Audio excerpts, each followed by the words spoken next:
Yeah, Operation Spectre is this very grandiose display that the Tanuki want to put on for the humans to be like, what you're doing is wrong. Here are all of the gods and goblins and demons that we can recreate with our transformation, which amazing transformation, but they transform an entire city and they just give you all of the gods, and it's so wild. It's so beautifully rendered. Absolutely. There's this moment with this tiger, and then the tiger becomes these ribbons, and then he blows fire out, and then from the flames comes like the god of fire or something. Yeah. It's like so incredibly done. Yeah, I mean, it's a fairly lengthy sequence. And you have a fun fact. Yeah. So right before this Operation Spectre takes place, like as they're gearing up to get ready to go, and once they do get ready to go, there are other Studio Ghibli characters seen as part of the festivities. So little cameos. Yeah, as they're heading towards the city to go scare the shit out of people. Totoro from My Neighbor Totoro is in it. He's on his little top.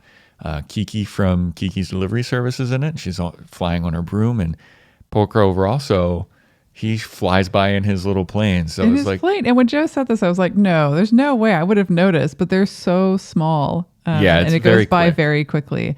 We went back to like that exact part and just, watched it a couple times and saw it. But I mean, some of the spirits that they show in Operation Poltergeist or Operation Spectre, they have the foxes doing a fox wedding, a fire-breathing tiger, Shoki the demon slayer, tiny people performing funeral rites, Raijin the god of rain, Fujin the god of wind, various goblins and colorful beetles that, spew a rainbow, Ryu the dragon, and then just so many goblins and so many creatures, and it all looks so translucent good. Ghost things that go over, a dinner table with a family and freak them out. The gods of luck, and then it's just like animated telephone poles and the Gasha Dokuru skeleton. That's only naming a few of them. There's so many more.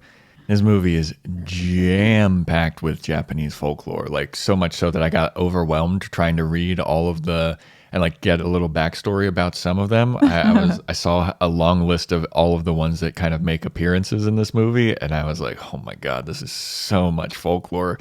And that's actually like kind of cool. Like if you're in the know about it, you can be like, oh, that's blah, blah, blah. Oh, that's the god of rain. That's the god of wind. That's the god of fire.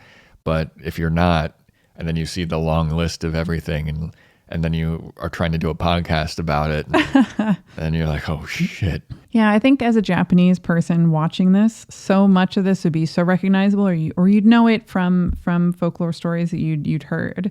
So in the moment, it'd probably be like, oh, they've taken these familiar concepts and they've done something so wonderful with it. And of course, from a North American perspective, you have to do a little bit of digging before you get any of that kind of context. And this film was really well received in Japan. Mm-hmm. And then it was like there were some non-Japanese critics that gave it some flack for basically being too Japanese, which is really? wild.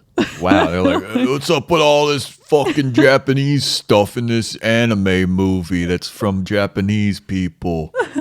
Basically being like a culturally isolationist, how dare you try to, make us feel alienated because we can't understand your movie about your culture. Can we get a little fucking Jesus in there?